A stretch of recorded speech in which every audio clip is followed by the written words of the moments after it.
Everybody. और बहुत अच्छा लग रहा है कि आज हम लोग आप लोगों के लिए एक बेहतरीन वर्चुअल डिस्कशन लेकर आए हैं जिसमें पाकिस्तान के एटलीस्ट दो माया नाज ख्वाजा सरा तो मौजूद हैं। शायद तीन हो सकते हैं अगर मुझे भी उस फहरिस्त के अंदर शुमार किया जाए, लेकिन जिस आला ज़र्फ के मेरे साथ इस वक्त मेरी एक्टिविस्ट और मेरी बहनें मौजूद हैं, मुझे जेब नहीं देता कि मैं अपने उन्हीं के साथ अपने आप को एक कतार के अंदर खड़ा करूं, क्योंकि मैं उनको अपनी लीडर भी समझती हूँ, मैं उनको अपनी इंस्पिरेशन भी समझती हूँ। और उनका हमारी मूवमेंट के अंदर, एंड ना सिर्फ हमारी ट्रांसजेंडर राइट्स मूवमेंट के अंदर, बल्कि मेरे ख्याल से पूरे पाकिस्तान की बका और पाकिस्तान की बर्तरी की मूवमेंट के अंदर by virtue of their activism एक बहुत बड़ा हाथ है। सो आज का जो हमारा पैनल है, इसके अंदर हम लोग बात करेंगे ख्वाजा सराओं की तारीख के बारे में, और स्पेसिफिकली कि हमारी इस तारीख की वजह से कैसे कोई घिनौने और झूठे इल्जाम हैं जो कि आज तक हमारी बहनों के ऊपर, हमारी ख्वाजा सरा कम्युनिटी के ऊपर लगाए जाते हैं। साइमल्टेनियसली हम बात करेंगे कि आज हमारी ख्वाजा सरा कम्युनिटी को किन चैलेंजेस का सामना करना पड़ा है, कैसे वो यहाँ तक पहुंचे, और हमारी इस पूरी की पूरी स्ट्रगल के अंदर हमारी सियासत, हमारा आर्ट और हमारी रूहानियत, ये तीनों चीजें हमारी हेल्प करती हैं जिसने हमें इस मुकाम तक पहुंचाया है। My name is doctor Mohammad Mois. I am a khwaja sira academic and activist. I'm a public health professional, or I consult for the government and different non-governmental agencies on issues of policy reform and social development, specifically in the context of post-colonization. Today, I'm joined by Ms. Jannat Ali. Jannat Ali is a renowned artivist in Pakistan. Artivist एक बहुत मजे का लफ्ज है जिसके अंदर art और activism को साथ में ज्वाइन किया जाता है, जो हम कह सकते हैं कि एक तरह से हमारी पाकिस्तान की तारीख भी है, बिकॉज हमारे कौमी शायर अल्लामा इकबाल का भी जो काम था वो शायरी के जरिए था, और शायरी एक आर्ट है। सो हम कह सकते हैं क्या कि जन्नत भी हमारे ख्वाजा सराओं के अंदर वही मकाम रखती हैं, क्योंकि ये भी अपने आर्टिविज्म के जरिए ऐसे ही अपनी चीजों को आगे चला रही हैं। Simultaneously, Jannat has the credit of being Pakistan's first MBA, Masters in Business Administration, and she won the gold medal. She was the best in her university. She is also the executive director of TRACTI, जो कि उनकी अपनी organization है through which she does activism for transgender rights and larger inclusion as well. Simultaneously, Jannat is the founder of Pakistan's first ever transgender pride parade march, जो कि इस साल virtually हुई है। 3 साल वो कंसेक्यूटिवली करा चुकी हैं, बहुत खूबसूरत होती है। उसके अंदर हमारी इंडिजिनस चीजें होती हैं, हमारी बगीज होती हैं। She will tell us more about it. Our second esteemed panelist for today is Reem Sharif. Reem is a trailblazer. She is a revolutionary. उन्होंने वो काम कर दिखाए हैं जो कि आज से पहले कभी नहीं हुए थे। फॉर एग्जाम्पल, वो पाकिस्तान की पहली ख्वाजा सरा पुलिस रिक्रूट थी। She was the victim support officer, जहां पे उनका काम था कि जितने भी जेंडर बेस्ड वायलेंस के केसेस होते हैं और क्लाइंट्स होते हैं, when they make their way into the police station, रीम ने उनके साथ डील करना होता है। एंड यू ऑल नो कि पुलिस स्टेशन की एनवायरनमेंट, पुलिसिंग की एनवायरनमेंट कितनी टफ होती है, कितनी मैस्कुलिनिस्टिक होती है, but रीम did such a good job over there that now she also assists the federal government on transgender issues. और बहुत रिसेंटली हमारे वजीर आजम साहब ने एक नेशनल यूथ काउंसिल बनाया है जिसके अंदर there is one transgender member, one khwaja sira member, and that is Reem Sharif. सो जहां पे हमें जन्नत का काम नजर आता है एक आर्ट्स की फील्ड के साथ और ग्रास रूट्स लेवल के ऊपर, हमें साइमल्टेनियसली रीम का काम नजर आता है इंस्टीट्यूशंस के साथ। तो अभी हम लोग जाते हैं अपने पैनलिस्ट की तरफ और हम लोग अपनी पैनल डिस्कशन की शुरुआत करते हैं। इतने हमारे पढ़े लिखे और इतने हमारे मायानाज गेस्ट्स हैं, वो आप लोगों को हमारी तारीख, हमारी सकाफत, हमारे हाल और हमारे मुस्तकबिल के बारे में बहुत कुछ बताएंगे। तो हमारे जो आज के पैनल का पहला सेक्शन है, that is about the history of ख्वाजा सराइयत। मैं अपने सवाल की शुरुआत करती हूँ और फिर मैं ओवर टू जन्नत दूंगी और जन्नत के बाद रीम अपना जवाब देंगी। हम लोग अक्सर औकात ये वाला प्रोपेगेंडा सुनते हैं कि ओ ख्वाजा सरा पाकिस्तान के अंदर कोई वेस्टर्न राइट्स लेकर आ रहे हैं या ये कोई वेस्टर्न प्रोपेगेंडा लेकर आ रहे हैं, जबकि हमारी तारीख की किताबें हमें ये बताती हैं कि बरसगीर पाको हिंद के अंदर और मुसलमान कल्चर्स के अंदर ख्वाजा सराओं की हमेशा बहुत ज्यादा इज्जत रही है। और ये तमाम मामलात तब खराब हुए जब गोरे ने आके हमें 1857 में कॉलोनाइज किया। ये क्या कहानी है, हम कौन थे और हम जहां हैं वहां कैसे पहुंचे? सो जन्नत, अगर आप इस पे कोई हमारी ऑडियंस के लिए कोई रोशनी अगर डाल सकें तो। अस्सलाम वालेकुम। सबसे पहले तो आप सबका शुक्रिया, इतना अमेजिंग पैनल है। और Mois, thank you for amazing introduction and thanks to audience who are present to attend our session. So hello everyone. Mois, आपका फर्स्ट क्वेश्चन जो सा है अबाउट हिस्ट्री जो आपने पूछा है, तो आई थिंक आपने बहुत अच्छी एक बात कही थी कि लोग समझते हैं कि ये वेस्टर्न चीज है, एक वेस्टर्न एजेंडा है। लेकिन लोग हमेशा जब भी लोगों को पता है ख्वाजा सरा एग्जिस्ट करते हैं, लेकिन they never bother to know about the history and our past, that is really missing. And मैं उसको कम्युनिकेशन गैप कहती हूँ हमेशा। मतलब अगर वो इक्का दुक्का लोग ऐसे हैं जो एक वो कल्चर की और हमारा, क्योंकि ख्वाजा एक कल्चर है, it's not name of gender, ठीक है, एक ख्वाजा एक कल्चर है और हमारी एक अपनी आइडेंटिटी है जो कि इस कल्चर से जुड़ी है, being a transgender women specially जिनकी बात की जाए, क्योंकि हम जब ट्रांसजेंडर की बात करते हैं उसमें ट्रांस मेन और ट्रांस वेमेन दोनों आते हैं। तो that is really important to know कि ख्वाजा सराओं के साथ ट्रांस वेमेन की आइडेंटिटी को जोड़ा गया स्टार्टिंग से ही।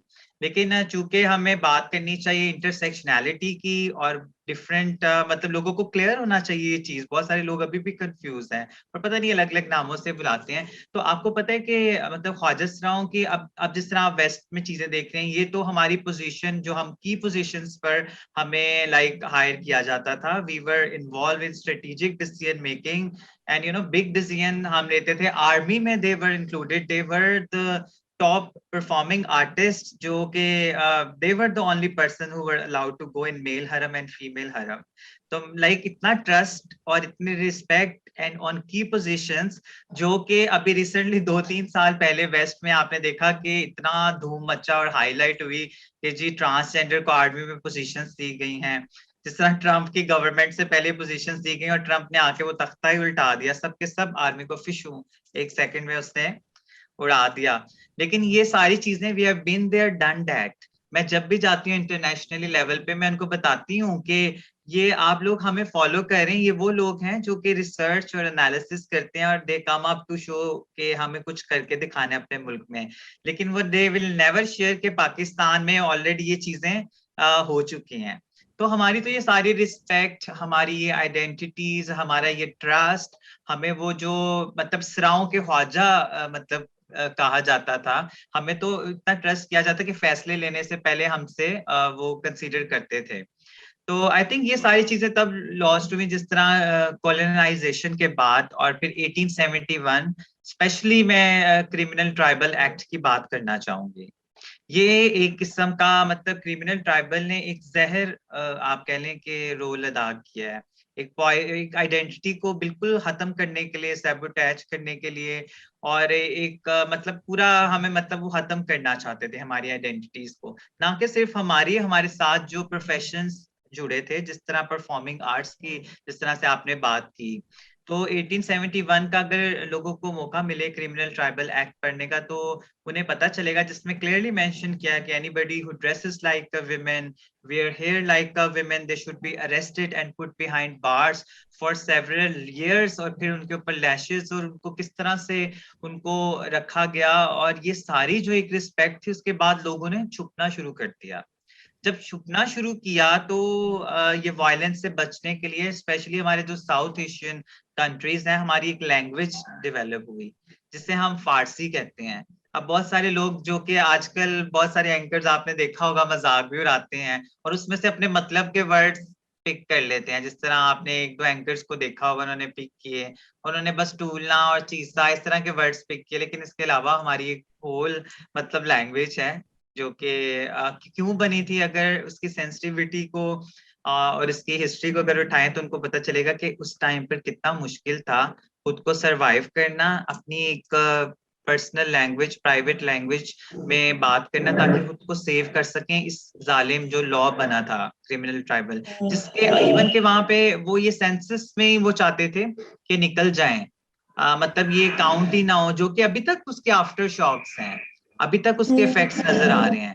तो हम ये उसके बाद से तो ये हिजरा कल्चर और फिर हमारा जो गुरुचेला सिस्टम है, ये उसके बाद ही तो स्टार्ट हुआ। अगर ये ऐसे रहता तो आज आपको ये प्रोग्रेस करते हुए नजर आते और उसी पोजीशन पर नजर आते। अब हमें एक बिल्कुल मतलब जो हम ए से जेड तक का हमारा जर्नी था उसको रिवर्स करके बिल्कुल जीरो पे लाया गया, जो कि हमने अपनी अपनी स्पेसेस क्लेम कर चुके थे, we were already there, but after that we reclaimed our spaces. और फिर उस पर कितना टाइम लगा और एक डैमेज चीज को दोबारा से जख्म को भरने में। मैं अक्सर मोहित आपसे बात करती हूँ, मुझे याद है कि एक दो दफा हमने बात की और मैंने ये कहा कि ये जो मतलब वेस्ट से हमारे ऊपर ये अटैक हुआ था आइडेंटिटीज पर, तो आज हम समझते हैं कि ये हमारे लिए बहुत छोटी सी ग्रांट मिल जाती है, प्रोजेक्ट मिल जाता है, तो हमें लगता है वाओ यार, they are so caring about vulnerable communities, transgenders ally हैं ये। लेकिन जब हम उसका जो डैमेज देखते हैं, अगर उसके बराबर में अगर कंपेयर करें, तो वो तो एक जस्ट सनी प्लास्ट है, लेकिन जो हमारी आइडेंटिटी को जो डैमेज किया गया, हमारी जो पोजीशन छीनी गई, जो हमारे हमारे जो इन उस इमेज की वजह से हमारी फैमिलीज, हमारी सोसाइटी, इवन के हमारे जितने भी डिपार्टमेंट हैं रिलेशंस के, आप देख लें, और वर्क प्लेसेस पर जो सलूक होता है, ये उसी का आफ्टर शॉक्स हैं। तो लेकिन ये है कि उससे पहले जो रिस्पेक्ट थी, डेफिनेटली फिर हमारा अपना कल्चर और ये, लेकिन वो फिर एक दोबारा से जो एक स्ट्रगल है, जो कि अब जाकर हम जिस मौके पे पहुंचे हैं, जाके कुछ चीजें हमें मिली हैं। अभी भी आई स्टिल स्टे से कि ये हमारा जो जर्नी है, इट्स अ इनफाइनाइट जर्नी। अभी भी हमें लगता है कि हमें बहुत टाइम लगता है, हर दिन एक नया दिन होता है, हर दिन एक नए चैलेंज के साथ, हर जगह पर हमें एक डिफरेंट सिचुएशन फेस करनी पड़ती है, लेकिन it's an on going journey. तो लेकिन लोगों को ये बताना बहुत जरूरी था अबाउट हिस्ट्री, के मुगल इरा में जो हमारी रिस्पेक्ट थी, उसके बाद ब्रिटिश कॉलोनियल एरिया इरा आया, और उसके बाद फिर गुरुचेला और ख्वाजा सरा दोबारा से जो रिवाइवल आया, तो इवन कि उसको हिजरा कल्चर और ये इसके साथ भी मर्ज किया गया। तो ये सारे उसके बाद जो सिक्योर किया, अपना एक फैमिली स्ट्रक्चर बनाया, अपने ही रिश्ते खुद से बना लिए। अगर घर से निकालें तो अपने रिश्तों में किस तरह से एज्यूम करना कि आपके वो चाचा हैं, वो आपकी वही आपकी गुरु है, माँ का रिश्ता, और उसकी डिफरेंट रस्में डिजाइन होगी, अपना ही जिस तरह हम सेलिब्रेशन करते हैं उसको एक फाइनेंशियल स्ट्रक्चर की फॉर्म, इस तरह बर्थडे करते हैं, तो हमने एक अपने एक फाइनेंशियल स्ट्रक्चर बिल्ड कर लिया विद इन कम्युनिटी कि खुद को कैसे सिक्योर करना है। तो ये तो बड़े मतलब हमारी कम्युनिटी तो आई थिंक बोर्न एक्टिविस्ट है, everybody in my I is a born activist. उसकी हर अच्छा किसी की जन्नत, जो जन्नत आपने एक बड़ी दिलचस्प बात की है। अगर मैं आपकी बात को समराइज करूं तो हमें दो पहलू नजर आते हैं इंपॉर्टेंट, या तीन, लेट मी से दैट।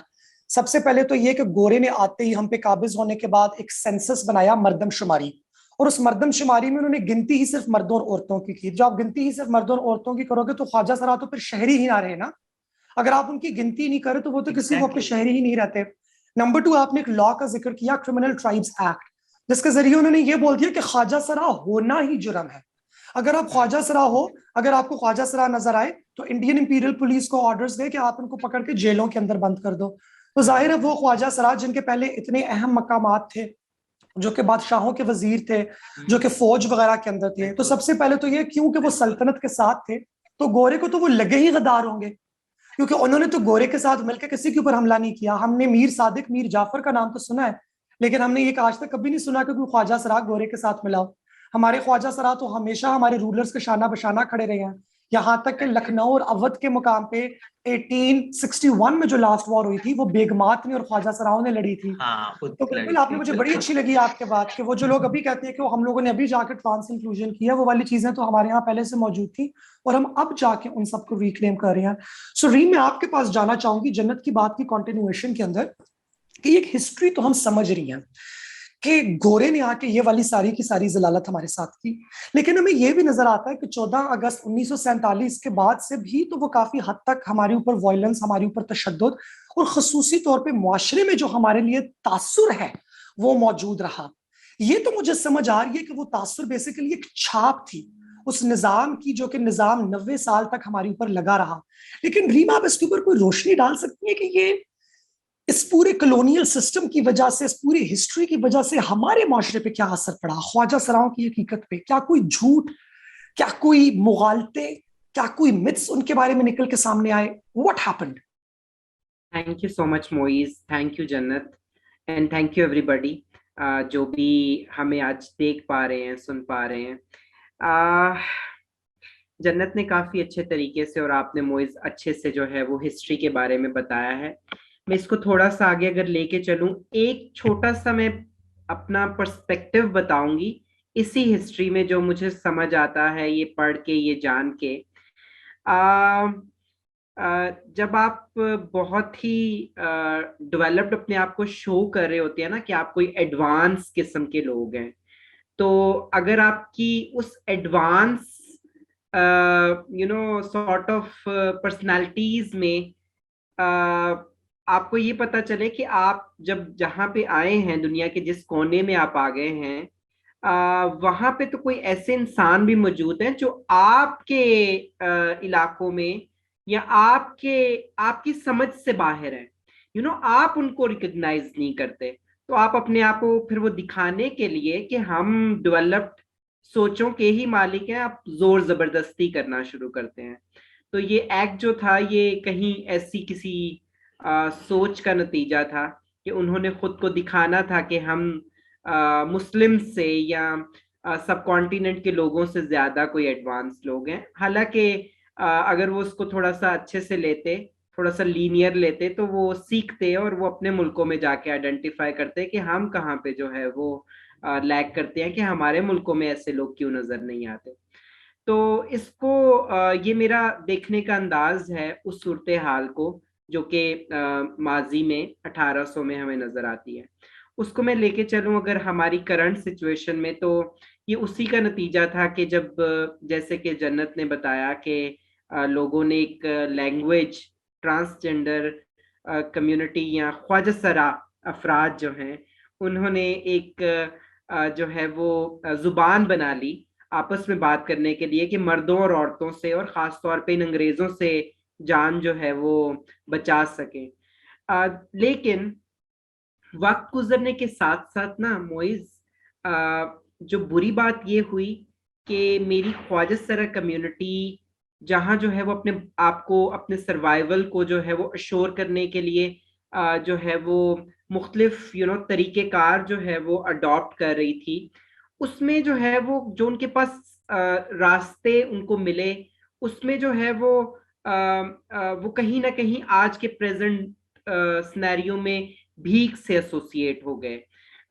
मतलब कि अगर करंट सिचुएशन की बात करूं तो पाकिस्तान के अंदर एक एक्ट है जिसके जो जो क्रिमिनलाइज करता है जितने भी ये मांगने वाले लोग हैं पब्लिक प्लेसेस पे।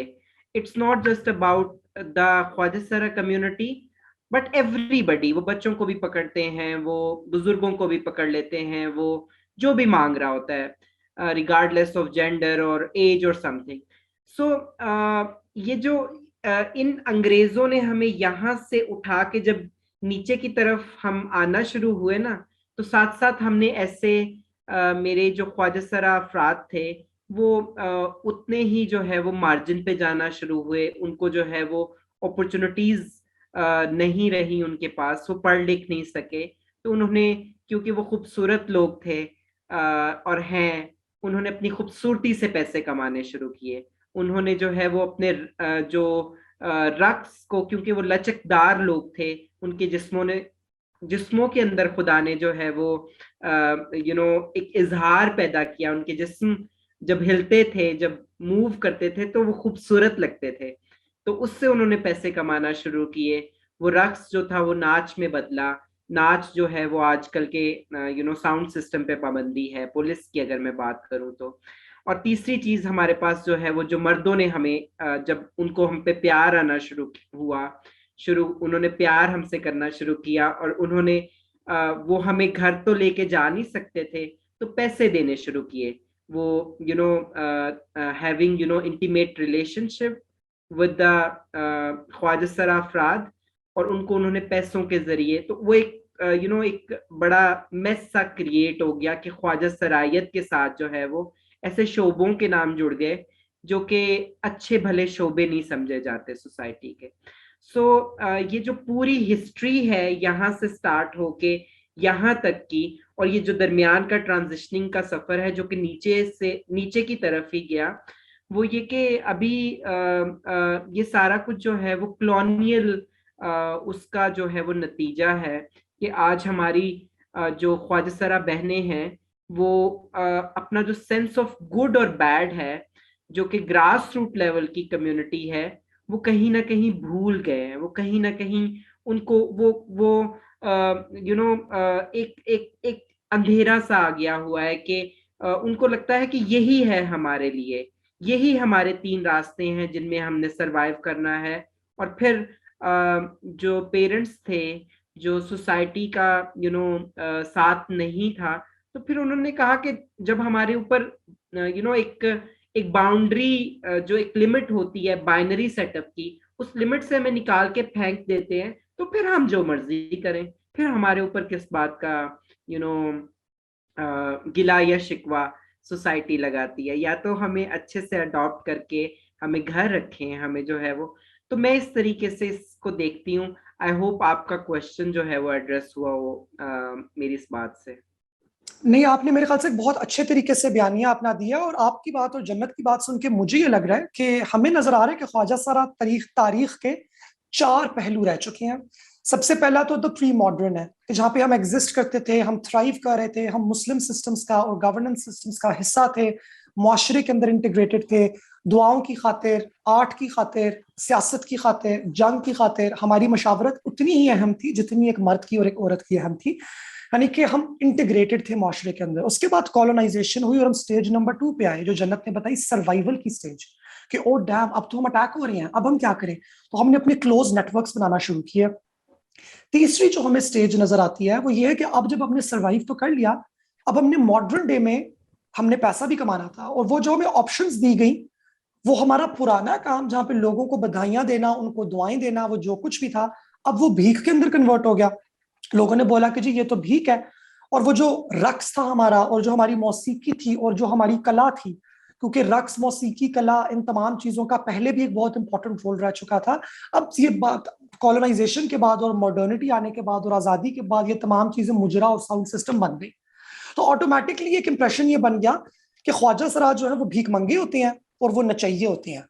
जबकि हकीकत यह है कि हिस्टोरिकली उसी दिन से, उसी का क्लासिफिकेशन से 100 साल पहले यही वाली तमाम चीजें इज्जत के साथ भी हो रही थी, और इनको यूं कैटेगराइज नहीं किया जा रहा था। और अब हम अपनी 4th स्टेज पे हैं, आजकल का जो हमारा ख्वाजा सराफ फेमिनिज्म है, जिसमें हम लोग इन तमाम चीजों को पहचानते हुए एक आगे मुस्तकबिल की तरफ निगाह करके एक अपना एक नया पाथवे चार्ट करने की कोशिश कर रहे हैं, और उसमें काफी ज्यादा पेशरफ्त हुई है। हमें नजर आ रहा है कि आप गवर्नमेंट की काफी हेल्प कर रही हैं, जन्नत पंजाब के अंदर भी लॉबिंग के अंदर बहुत एक्टिव है, हमें नजर आता है। मेरा चले छोटा सा रोल है लेकिन है सही, बाकी सारी हमारी मूरत बहनों का बहुत सा रोल है। तो सवाल ये मेरा बनता है कि ये जो मिथ्स बने हैं ख्वाजा सराओं के बारे में, कि जी ये जिस्म फरोश हैं, ये होमोसेक्सुअल्स हैं, इनके मर्दों के साथ पैसे के इवज ताल्लुकात होते हैं, ये जबरदस्ती के मर्द हैं जो कि औरतें बने हुए हैं, ये बच्चों को अगवा कर लेंगे, इन तमाम की हमें पता है कि ये हिस्ट्री तो ब्रिटिशर्स के साथ ही लिंक्ड है, क्योंकि उन्होंने एग्जैक्टली यही कहा था कि ये बच्चे अगवा करते हैं, ये बेगिंग करते हैं, and these are the term that they used was habitual sodomite. They didn't use the term homosexual. They used the term habitual sodomite. और मैंने एक चीज नोटिस की है कि आजकल ख्वाजा सराओं के ऊपर बहुत ज्यादा अटैक्स हो रहे हैं, क्योंकि ख्वाजा सरा विजिबल होते हैं सोशल मीडिया पे भी और वरना भी। उन पे बहुत अटैक्स हो रहे हैं कि oh my god, are you a homosexual, are you promoting homosexuality.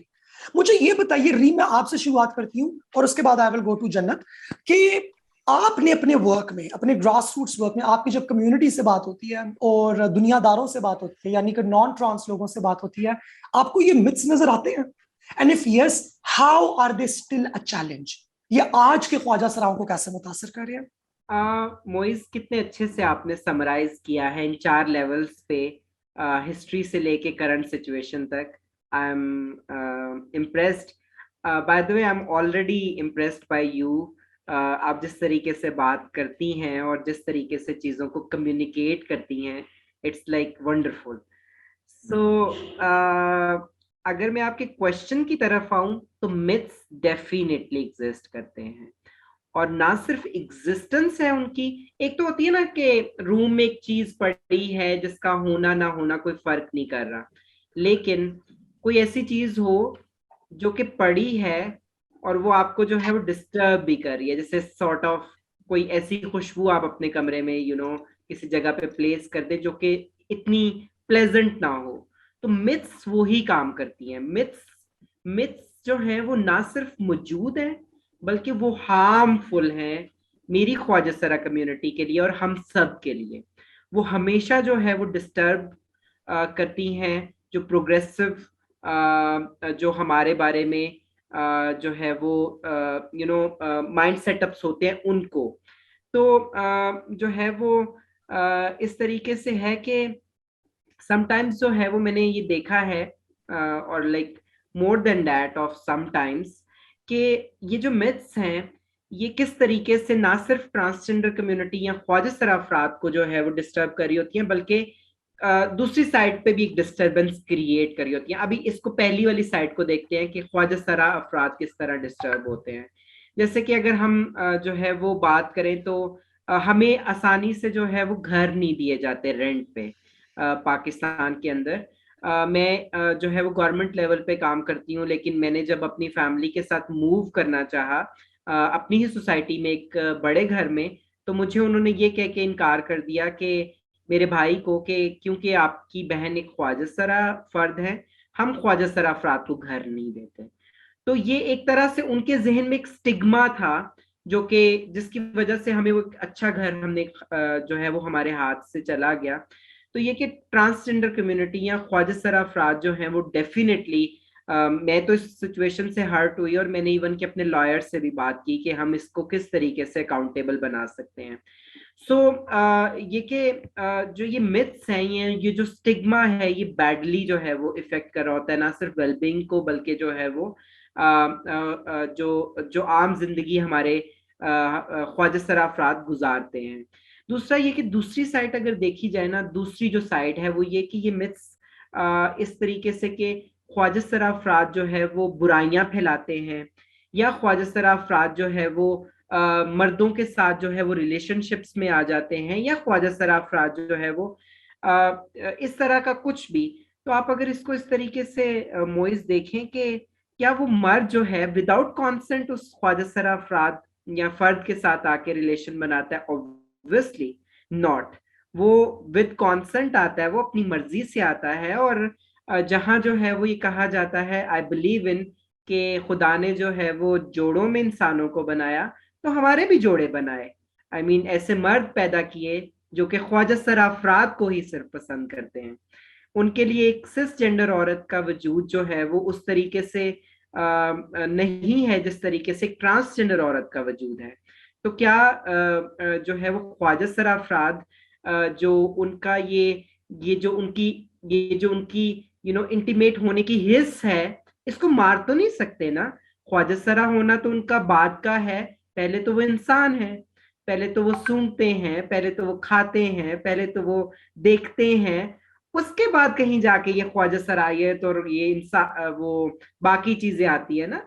आप when you have you desire to have sex with somebody, तो वो जो आपकी बेसिक नीड है वो आपने पूरी करनी है। वो ऐसे नहीं हो सकता कि वो पूरी किए बगैर आप अपनी वेलबींग सस्टेन करें, या पूरी ना किए बगैर आप सरवाइव कर सकें हेल्दी वे में। तो ये कि ऑल्दो के हमारे मुल्क में अभी हम इसका जिक्र नहीं करते, हम सेक्स के ऊपर बात नहीं करते, लेकिन जहां हमारा जेंडर है और जेंडर के ऊपर जो लेजिस्लेशन है, the transgender persons protection of rights act 2018, ये हमारे जो बेसिक राइट्स है ना, जैसे कि जिसमें तालीम हासिल करने का हक, एम्प्लॉयमेंट हासिल करने का हक, वोट डालने का हक, वोट के लिए जो है वो खड़े होने का हक इलेक्शंस में, इस तरह के जो ये राइट्स है ना, इनके बारे में ये कानून बना। ये तो सेक्स को कवर ही नहीं करता ये कानून, ये बात ही नहीं करता कानून राइट टू मैरिज की या राइट टू पार्टनरशिप की, इंटीमेट पार्टनरशिप की। तो इस कानून के ऊपर भी ये मिथ्स जो हैं वो हमला करती हैं बार बार।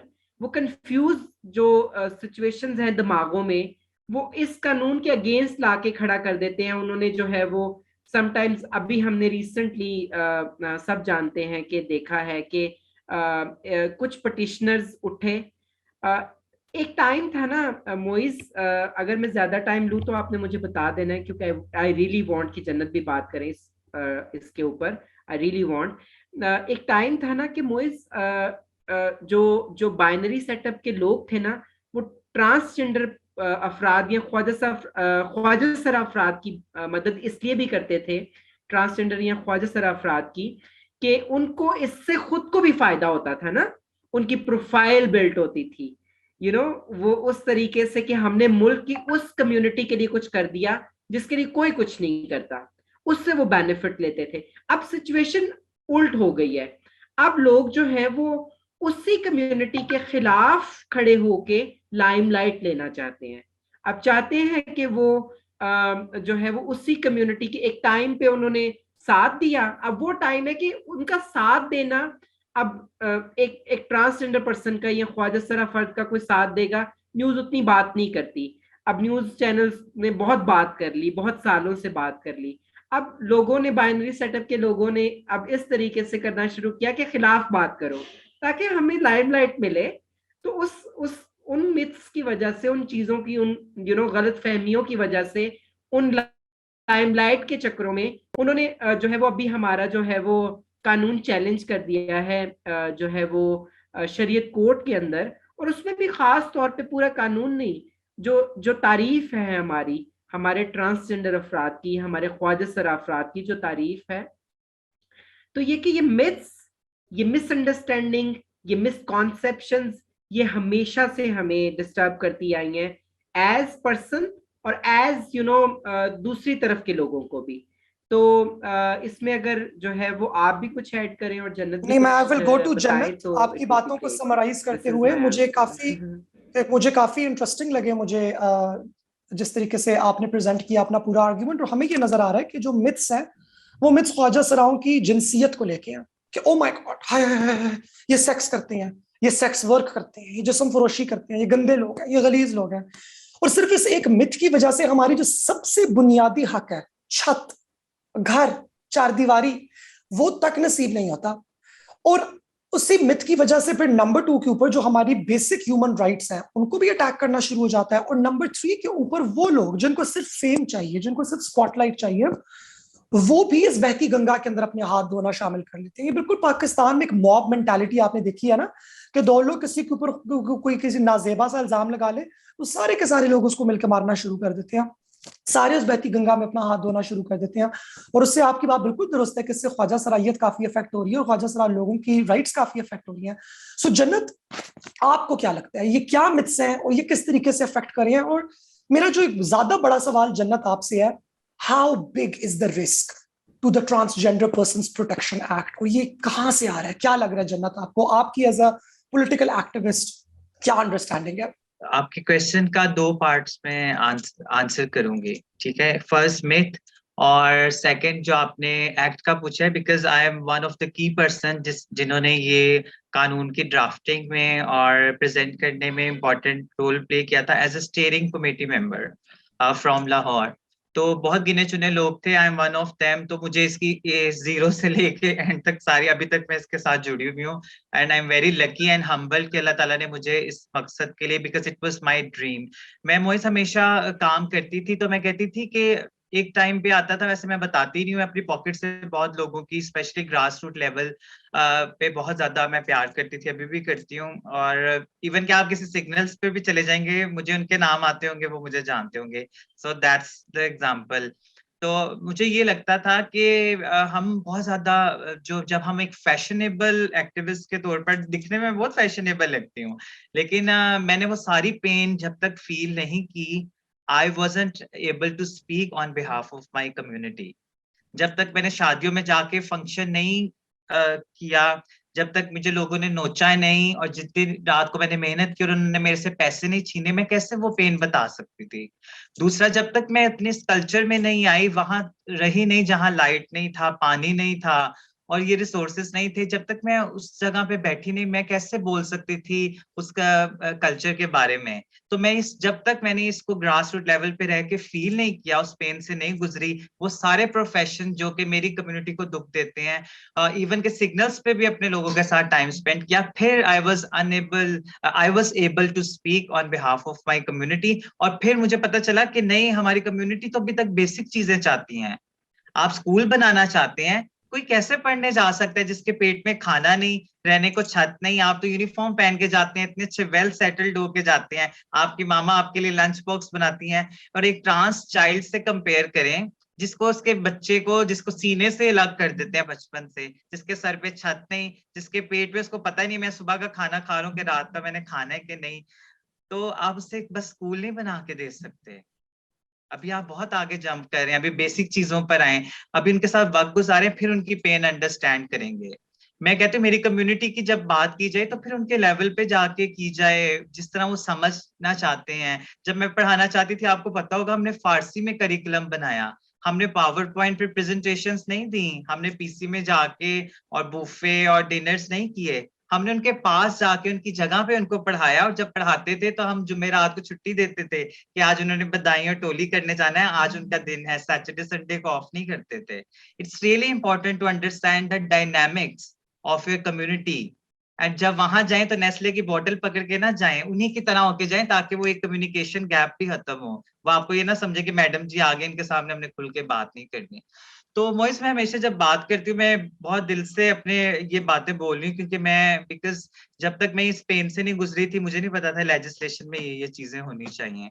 और मोइस, मुझे इतना दुख होता है कि हमारी जितनी भी मिथ्स हैं वो हमारे से हमारी जिंदगी, हमारी पहचान, हमारी सांसें छीन लेना चाहती हैं। हमारी मिथ्स इतनी चैलेंजिंग है कि it plays with our lives. मतलब अभी तक वो हमारी एक्सेप्टेंस कितनी ज्यादा खूबसूरत चीज है कि एक इंसान को जब एक्सेप्ट कर लिया जाए। मैं कहती हूँ मेल और फीमेल बहुत लकी हैं, आप जहां पे भी जाते हैं कम से कम आपकी आइडेंटिटी को एक्सेप्ट किया जाता है। हमसे पूछें, एक ट्रांस अगर इतनी ग्रोम नहीं है और अगर वो सफर भी कर रही है, सबसे पहले तो बेचारी टिकट नहीं ले सकेगी, फिर अगर सफर करिए उसे वॉशरूम में जाना है तो ना वो मेल की साइड पे जाएगी ना मैं वो फीमेल में, क्योंकि वो इतनी ग्रूम नहीं है, वो तो अंदर ही घुटी रह जाएगी। हमारी पेन बहुत मेरे हाल से ज्यादा है अगर हम कंपेयर करें। और औरतों के चैलेंजेस ऑटोमेटिकली वो सारी मिथ्स हमारे साथ जुड़ जाती हैं जब हम कहते हैं खुद को एक वुमेन। ट्रांस वुमेन भी एक वुमेन है। बहुत सारे लोग जो यहाँ पे आज सुन भी रहे होंगे, क्या उन्होंने कभी उनको एज अ वुमेन की नजर से देखा है? कभी उन्होंने उनको एक्सेप्ट किया है वाकई की एक औरत की नजर से? क्या उन्होंने उनको वो इज्जत दी है? क्या उनके दिमाग में, ये हाली फेस्टिवल की हद से बाहर भी निकले, क्या वो उनके माइंड और दिल में वो जगह है जो एक औरत की होती है? हमारी जो मिथ्स हैं, हमारी हमारी आइडेंटिटीज छीन ली हैं। हमें समझा जाता है हम जिस माहौल में जाएंगे वो खराब हो जाएगा।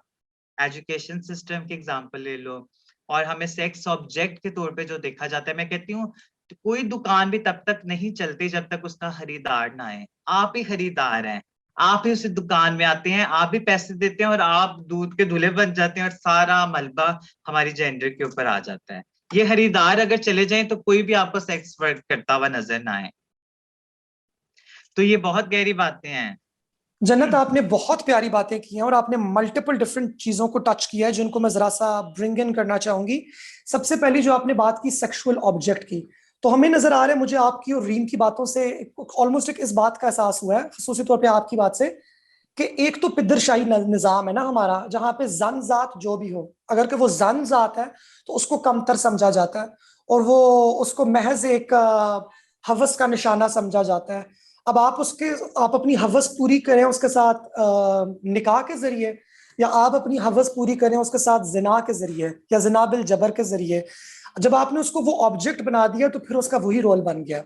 अब जब वो फर्द तस्लीम करे कि चलो ठीक है कि अगर मैं ऑब्जेक्ट हूं तो मैं ऑब्जेक्ट हूं, गुड, तुमने मुझे इस्तेमाल करने, ठीक है, अब इसकी रकम भी रखो मेरे आके, तो फिर हमें एतराज हो जाता है। यही वाली बात एक मुझे नजर आ रही है ना कि जब हम लोग आजकल जो हमारा ट्रांसजेंडर लॉ के ऊपर चैलेंज आया है, वो आया है आइडेंटिटी के ऊपर, सेल्फ परसीव्ड आइडेंटिटी, इसको बड़ा क्रिटिक किया जा रहा है, जो कि बेसिकली इस्लाम के अंदर भी है। इस्लाम के अंदर सेल्फ परसीव्ड आइडेंटिटी है, बिकॉज इस्लाम सबसे पहले पर्दा करता है कि आपने किसी भी शख्स की बेपर्दगी नहीं करनी, और एक इस्लामी रियासत किसी भी शहरी की बेपर्दगी नहीं कर सकती, क्योंकि वो एक इस्लामी रियासत है। क्योंकि एक इंसान का जिस्म, एक इंसान का पर्दा, वो उसका और उसके खुदा का मामला है। किसी का पर्दा चाक करने वाले को तो क़यामत के रोज भी माफ नहीं किया जाएगा। तो ये एक बड़ा एक ब्यूटीफुल सा एक हमारा एक बड़ा एक इंडिजिनस सा हमारा कॉन्सेप्ट है। लेकिन इसके अंदर जन्नत, आपने एक बड़ी इंटरेस्टिंग, बड़ी दिलचस्प आपने बात की है ग्रूमिंग के हवाले से, कि जब हमने एक्सेप्टेंस की बात की और हमने सेल्फ परसीव्ड आइडेंटिटी के खिलाफ इन जो है क्रिटिक्स ने आके बातें करना शुरू की, तो उन्होंने एक स्टैंडर्ड क्रिएट कर दिया है कि हम एक ट्रांस को ट्रांस सिर्फ तब तस्लीम करेंगे if she looks like a certain type way. और वो जो वे वो उन्होंने अभी तक डिसाइड नहीं किया। हमारे पास तो बुजुर्ग ख्वाजा सराय भी हैं, सांवली ख्वाजा सराय भी हैं, माजूर ख्वाजा सराय भी हैं, झुर्रियों वाली भी हैं, सफेद बालों वाली भी हैं, मूंछों और दाढ़ी वाली भी हैं। आप किसी एक स्टैंडर्ड में तो उसको फिट नहीं कर सकते। ख्वाजा सराओं के अंदर तो बहुत ज्यादा डाइवर्सिटी है। तो ये सेल्फ परसीव्ड आइडेंटिटी के ऊपर इनका बहुत ज्यादा अटैक है, और ये मुझे इसके अंदर एक क्लासिज्म भी नजर आ रहा है, क्योंकि ख्वाजा सरा ज्यादातर गरीब होते हैं। तो एक ये तासुर भी है कि ये एक जाहिल खुसरा, ये कैसे बता सकता है कि मैं कौन हूं? हम बताएंगे कि ये कौन है। ऐसी कुछ बात है? मोइस, मुझे एक बहुत इम्पोर्टेंट बात मैं आपसे शेयर करना चाहूंगी। लोग कभी भी ना हाजिर राव को की पोजीशन पे जब देखते हैं और सर्व करते हैं ना, तो उनको वो चीज कभी भी डाइजेस्ट नहीं होती।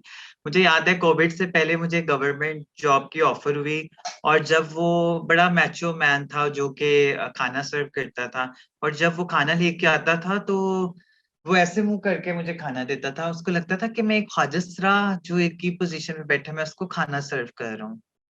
और जब मैंने प्रेजेंटेशन दी और बहुत सारे लोग इनसिक्योर हो गए, मैं एक्सपेक्ट करी थी मुझे अप्रिशिएट करेंगे कि मैं इतने अच्छे से बात कर रही हूँ। लेकिन बहुत सारी जेंडर से जिस तरह हमें मतलब काफी सारे चैलेंजेस फेस करना पड़ते हैं। लेकिन एक तो सबसे इम्पोर्टेंट चीज आपकी जो मिथ्स की बात की, लोगों के मिथ्स जो उनसे जिंदगी तक रहते हैं मोइस। हमारे मरने के बाद भी हमारे साथ जो मिथ्स मौजूद हैं बहुत सारे, अभी भी केपीके में जगह है जहाँ पे वैसे पड़ा रहता है जनाजा, और नमाज जनाजा के लिए नहीं लोग आते। बहुत सारे लोग जो उनसे हैं अभी तक ये मिथ्स कहते हैं कि ख्वाजा सिर्फ फोत होते हैं तो अंधेरे की रात की तरीकी में उन्हें ले जाया जाता है, उनको अलग तरीके से दफनाया जाता है, पता नहीं क्या क्या किया जाता है। अभी भी काफी इंटरव्यूज देते हैं। तो मुझे इस तरह के जब मैं सवाल सुनती हूँ तो एकदम मैं बहुत ज्यादा नाराज हो जाती हूँ। क्या मतलब आप उनको उनको एक अलग ही महलूक समझते हैं, तो आप खुदा की तहलीक पे मतलब उंगली उठाते हैं। हमें भी खुदा ने बनाया है। सूरत नंबर 42 आयत नंबर 49 एंड 50 में क्लियर ये लिखा गया है कि अल्लाह ताला ने जिसको चाहता है मर्द बनाता है, जिसको चाहता है औरतें बनाता है, और जिसको चाहता है दोनों मिला के देता है। और उसमें उनके लिए भी आजमाइश है और लोगों के लिए भी, इसमें हमारी भी आजमाइश है। और अल्लाह ताला उन्हीं को आजमाता है जिनसे वो प्यार ज्यादा करता है। वो अल्लाह ताला हमसे बहुत प्यार करता है, इसलिए हम रूहानियत के करीब हैं, हम बहुत तकलीफें सहते हैं। इसलिए लोग कहते हैं कि इनकी दुआएं लो और इनकी बददुआओं से बचो। तो मोइज ये पूरी एक लड़ी है। ये बिल्कुल आपने बहुत खूबसूरत बात की है, बिकॉज इसका ऑफ कोर्स एक रूहानियत के साथ एक रिश्ता है। बिकॉज हम ख्वाजा सराओं का हमारा यही मानना है कि हम अपनी हमारी जो हकीकत है वो हमारी रूह की हकीकत है। और हमारी रूह वो वाहिद चीज है जो कि खुदा की बनाई हुई है हमारे अंदर, उसके अपने हाथ की। और जिस्म तो हमारा गल जाएगा कब्र के अंदर, जिस्म तो दुनियावी है, जिस्म दुनिया में फना किसी हो को जाएगा। दफना देंगे, किसी को जला देंगे, किसी को गंगा में बहा देंगे। मैं लोगों से पूछती हूँ अगर एक जिस्म में रूह नहीं तो आप उसकी क्या वैल्यू करेंगे? आप सारी जिंदगी टांगों के दरमियान से नहीं निकलते। लोगों की हाँ सोच ही टांगों के दरमियान में है। You know, they are not bothered. के आई विश कि कोई एक मशीन होती हमारे सर पे जिसमें हमारी रूह का एक्सरे हो सकता, जिसमें लोगों की कंप्लीट जेंडर ऊपर नजर आ जाती, MFOT वट एवर। तो कितनी जिंदगी आसान हो जाती। आज ये कपड़े उतार के चेक करना चाह रहे हैं। हमने कितने लोगों के कानून पास हुए मर्दों औरतों के जिसपे हमने उंगली उठाई हो? हमारा एक कानून पास हुआ और कहाँ कहाँ से लोग उठ के आए। इवन के हमारी कम्युनिटी के खरीदारों ने उनको खरीद लिया लोगों को। सबसे बड़ी एब्सोल्युटली। तो शेम की बात यह है। और ये भी एक पॉलिटिकल पीछे, मुझे बहुत पॉलिटिकल गेम लगती है मोहित इसके पीछे। जब भी हमारे कभी नंबर्स शो नहीं किए जाएंगे, कभी सेंसस में पूरा नहीं दिखाया जाएगा, कभी कोई इंक्लूसिव स्ट्रेटजीज। मैं तो हुकूमत से, मैं तो नहीं कहती बहुत अच्छा कर रहे हैं, मुझे लगता है अभी बहुत काम कर रहे हैं, अभी बहुत करने की जरूरत है। क्यों भाई? आप बजट आप डिसाइड करते हो, मुझे नहीं लगता कि अच्छा, जब तक आप कम्युनिटी को नहीं बिठाएंगे आप कैसे बजट डिसाइड करेंगे? आप कम्युनिटी से नहीं पूछेंगे उनको क्या क्या चाहिए, कम्युनिटी को बताएंगे नहीं अपना बजट कैसे लेना है, फिर आप सेंसस की प्लानिंग में नहीं कम्युनिटी को शामिल करेंगे, तो कौन माँ बाप कहेगा हाँ मेरा बच्चा खुश रहा है या ख्वाजस रहा है? कौन लिखवाएगा? बिल्कुल। अगर आप कम्युनिटी को कोई नहीं एंगेज नहीं लिखवाता। करेंगे, आपको तो जीरो से ABC से स्टार्ट होने की जरूरत है। खाली एक को वार्ड 100 लोग भूखे हैं और एक को रोटी फेंके, आप ये नहीं कह सकते। ये 10 साल से मैं सुन रही हूँ बारिश का कतरा कतरा करके समंदर बनता है। अभी तक कतरा जो सा है ना वो हवा में ही अटका हुआ है और एक ही कतरा गिरा हाँ हुआ है। अभी बहुत हाँ कुछ होने की जरूरत है मोइस। बिल्कुल, आप सही कह रही हो। मैं इसी वाली थॉट को कंटिन्यू करके रीम की तरफ लेके जाऊंगी। और रीम, मेरा एक तंजिया सा सवाल है, आप इसका एक सीरियस जवाब दे सकती हैं, लेकिन मेरे अंदर जरा इस वक्त जन्नत की बातें सुनने के बाद एक तंजिया रूह जाग उठी है। तो आपसे जरा तंज के लहजे में सवाल पूछूंगी। और वो माजरा कुछ ऐसा है कि एक सेनेटर है हमारे, मुश्ताक अहमद साहब, जिनका ताल्लुक है जमात इस्लामी से। और उन्होंने सेनेट के अंदर एक अमेंडमेंट पेश किया ट्रांसजेंडर पर्सन प्रोटेक्शन एक्ट को। उसने बोला है कि डिस्ट्रिक्ट लेवल के ऊपर एक मेडिकल बोर्ड बनाया जाए, और वो मेडिकल बोर्ड डिस्ट्रिक्ट के अंदर ख्वाजा सराओं को एग्जामिन करने के बाद एक सर्टिफिकेट देगा, जिसके बाद उनका शनाख्ती कार्ड बनेगा। तो रीम, मेरा आपसे ये सवाल है कि जब गली के अंदर एक बच्चे को खुसरा कहा जा रहा होता है, जब उसको गांडू कहा जा रहा होता है, छक्का, जनखा, केक, ये सारी गालियां दी जा रही होती हैं, जब 3-3 लड़कों का और 26-26 लड़कों का ग्रोह मिलकर उसके ऊपर हमला कर रहा होता है, उसको घर से निकाला जा रहा होता है, जब उसके ऊपर रेप की अटेम्प्ट्स की जा रही होती हैं, जब उसके बाल काटे जा रहे होते हैं, जब ये तमाम जलालतें उसके साथ की जा रही होती हैं, तो क्या ये तमाम जलालतें करने से पहले भी कोई डिस्ट्रिक्ट का बोर्ड बैठता है उसकी एग्जामिनेशन करने के लिए, या बस उसकी वो चाल ढाल से ही अंदाजा लगा लेते हैं कि खुश रहे और सारे के सारे तशद्दुद कर देते हैं? तो अगर तशद्दुद करते हुए आप लोगों को मेडिकल एग्जामिनेशन की जरूरत नहीं पड़ती, तो हुकूक देते हुए मेडिकल एग्जामिनेशन की जरूरत क्यों है? रीम तंजिया से सवाल है, आप जो जवाब देना चाहें दे सकती हैं। मोइज, आपके तंजिया से सवाल का मैं एक तंजिया सा ही आंसर करूंगी, और वो ये कि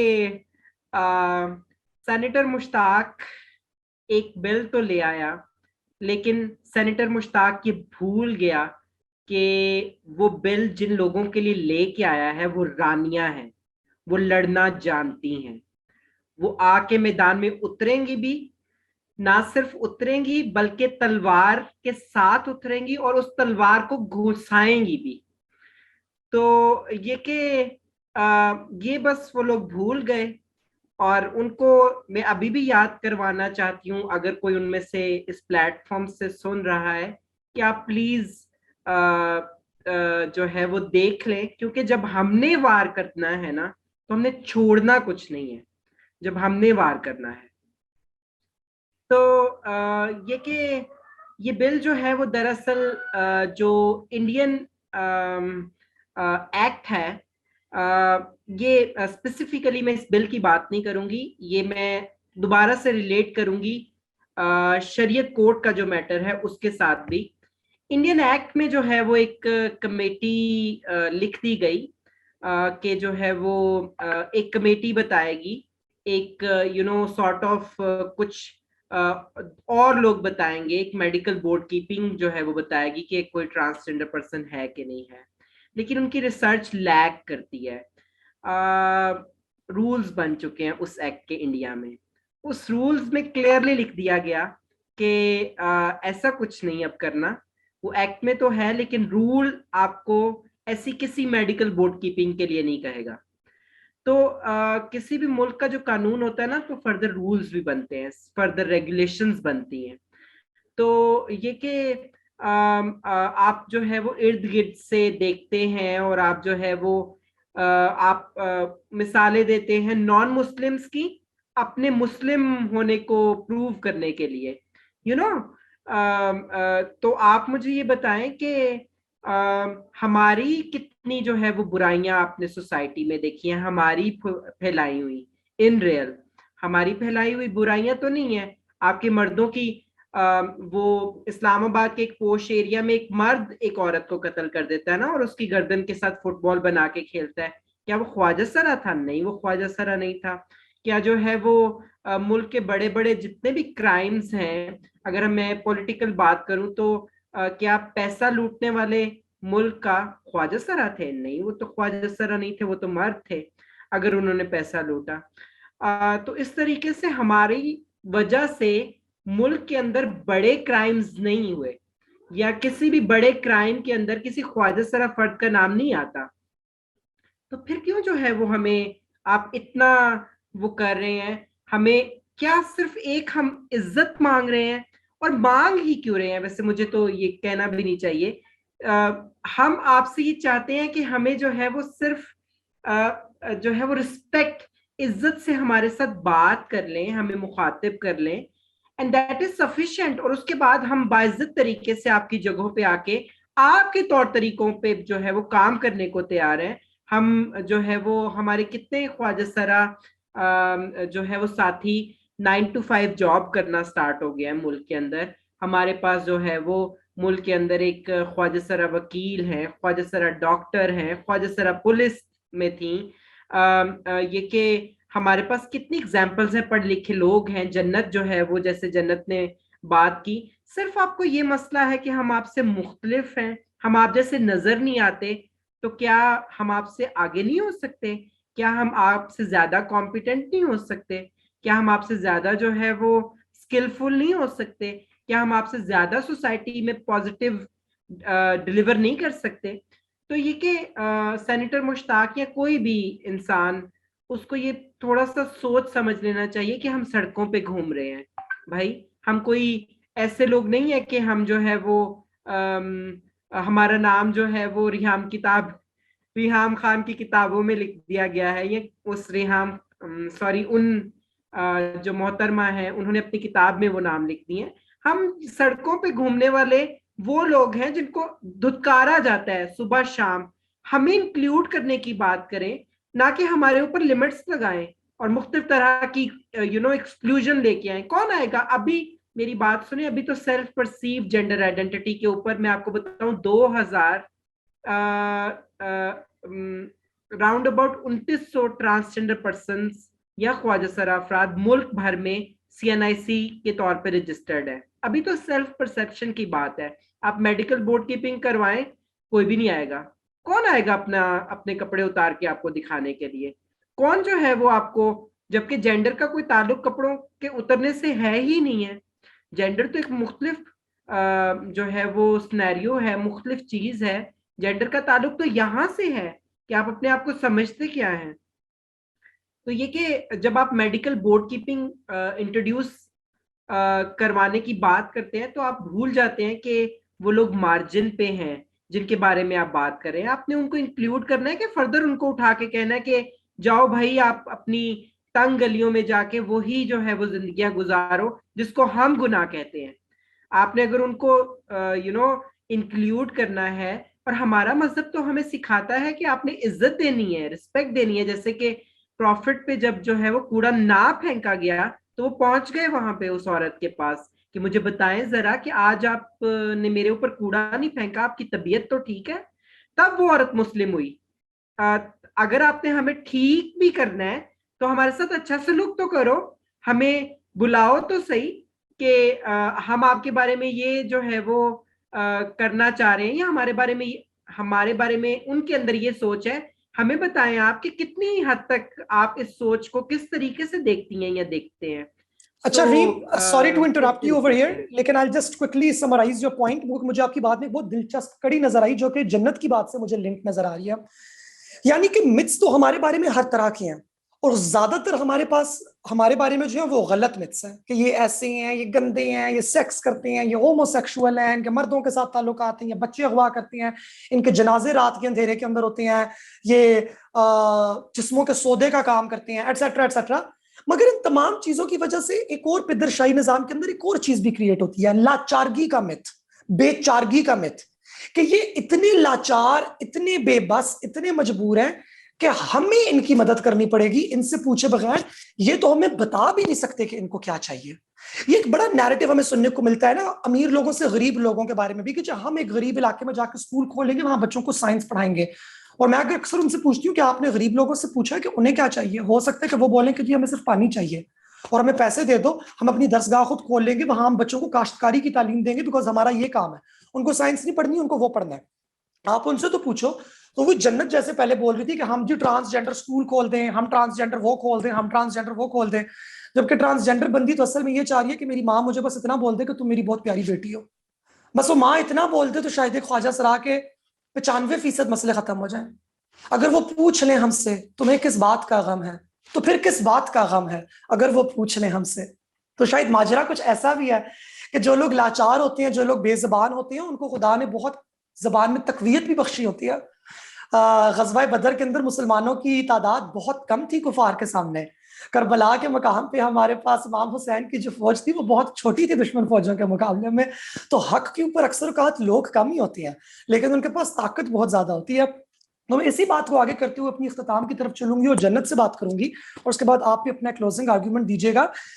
जन्नत, मुझे आपको देख के और रीम को देख के और अपनी बाकी सारी ख्वाजा सरा लीडर्स को देख के मैं ये कहना चाहूंगी, और अपने आइकॉन्स को देख के ये अक्सर औक़ात फील होता है कि आप लोगों की जो स्ट्रगल है ना, ये मुझे अक्सर औक़ात सिर्फ पर्सनल या पॉलिटिकल नहीं लगती, कि मुझे अक्सर औक़ात बहुत ज्यादा स्पिरिचुअल भी लगती है, कि जैसे ये एक रूहानी सा भी अमल है।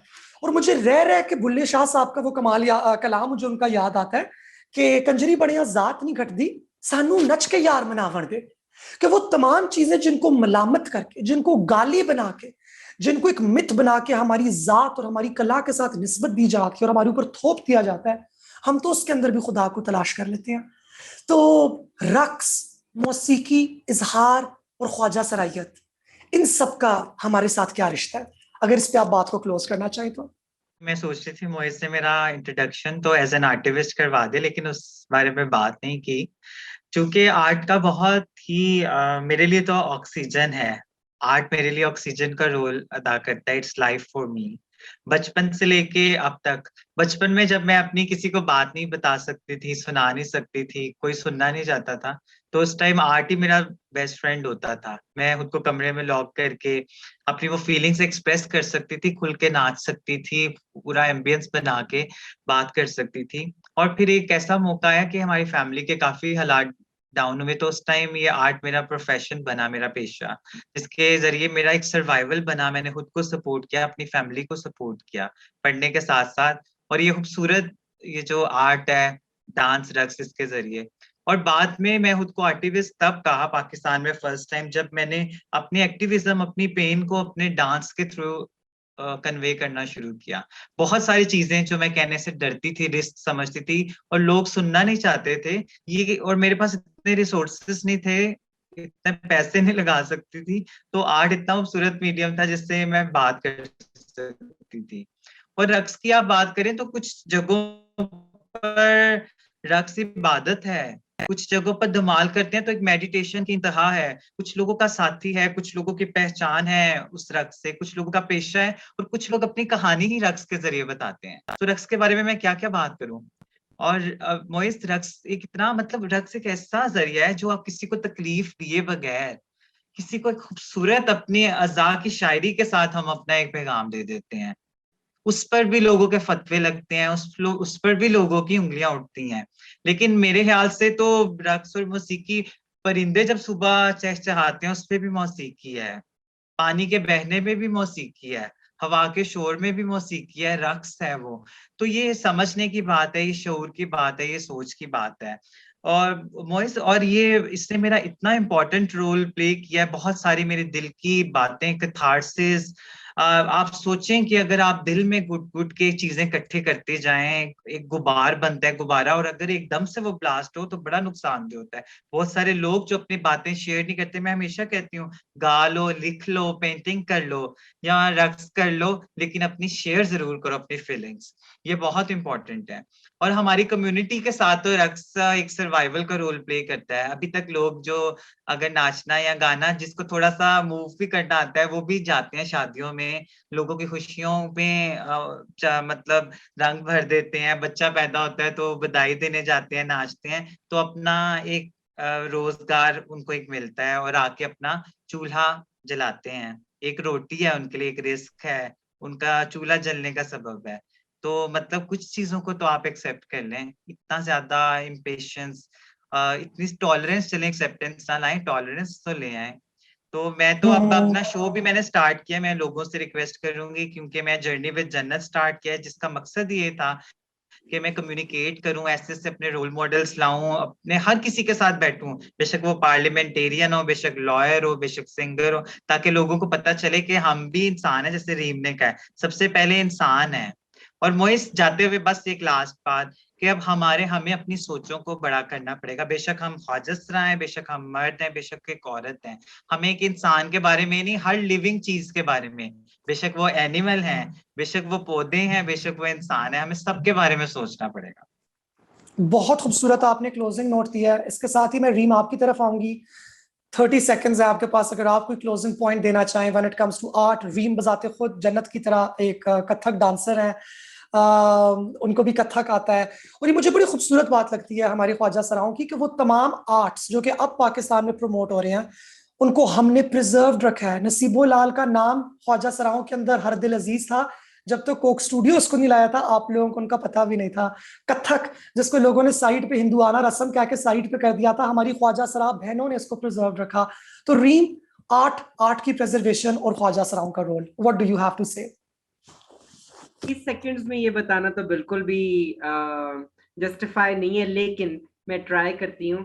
कथक का मतलब जो है वो कहानी बताना होता है।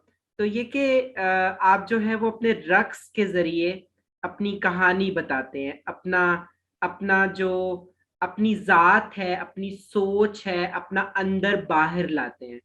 तो ख्वाजा सरा अफराद जो है वो कहीं ना कहीं जैसे पानी को ऊपर से गिराया जाए ना तो वो बहुत खूबसूरत आवाज में गिरता है, उसी तरीके से अल्लाह ताला ने हमें चुना इस एक्सप्रेशन को खूबसूरत तरीके से एक्सप्रेस करने के लिए, ख्वाजा सरा अफराद को। तो अगर मैं 30 सेकंड्स में इसको समाप्त कर सकूं तो ये यही है। मेरे ख्याल से आपने इतने ब्यूटीफुल तरीके से समाप्त किया, बिकॉज आपने बात ये की है कि हमें खुदा ने चुना, और इसी मैसेज के साथ हम लोग अपना आज का ये पैनल कंक्लूड करेंगे विद सम ब्यूटीफुल नोट्स। हम बहुत शुक्रगुजार हैं अपनी very esteemed, very educated, very talented and most importantly resilient panellists Reem Sharif and Jannat, जिन्होंने अपनी जात की स्ट्रगल्स, फैमिली के साथ struggles, economic struggles, social struggles, political struggles का डट के सामना किया। और यही मोलायत होती है, यही वो कलंदरियत होती है, यही वो इश्क अली होता है जो जिससे हम ख्वाजा सराज ब्लेस होते हैं, क्योंकि हम लोग दलेर होते हैं। आप लोग हमें लाचार समझें, मजबूर समझें, कमजोर समझें, होमोसेक्सुअल समझें, गंदा समझें, आप हमें जो कुछ भी समझें, जिस दिन एक ख्वाजा सरा का अपनी रूह के साथ रिश्ता उस्तवार हो जाता है, उस दिन उस ख्वाजा सरा का अपने खालिक कायनात के साथ भी रिश्ता उस्तवार हो जाता है, क्योंकि वो रूह के साथ वाला रिश्ता सबसे पाक रिश्ता है। घर में बैठे हुए वो तमाम दुनियादार अफराद, नॉन ट्रांस अफराद, अगर कि आपके घर के अंदर कोई ट्रांस बच्चा या बच्ची मौजूद है, आप उनसे प्यार कीजिए और याद रखिए कि ये खुदा ने आपको एक आजमाइश दी है मुआशरे से निपटने के लिए। साथ ही साथ में खुदा ने आपके घर एक तोहफा उतारा है, जिसकी आप अगर परवरिश करेंगे, प्यार करेंगे और आप उसको दिल से बताएंगे कि तुम आज बहुत खूबसूरत लग रही हो। अगर वो ट्रांस गर्ल है और अगर वो ट्रांस बॉय है तो माशाल्लाह तुम आज कितने प्यारे हैंडसम लग रहे हो। सिर्फ ये एक लफ्ज एक जिंदगी बदल देता है। तो माँ बाप से इल्तिजा है कि आप लोग इस एक जुमले पे गौर कीजिएगा, हकूक के लिए तो हम लड़ती रहेंगी, घरों के अंदर हकूक आप अदा कर दीजिए। बहुत शुक्रिया और उम्मीद है कि आप लोगों ने हमारा पैनल एंजॉय किया होगा। खुदा हाफिज।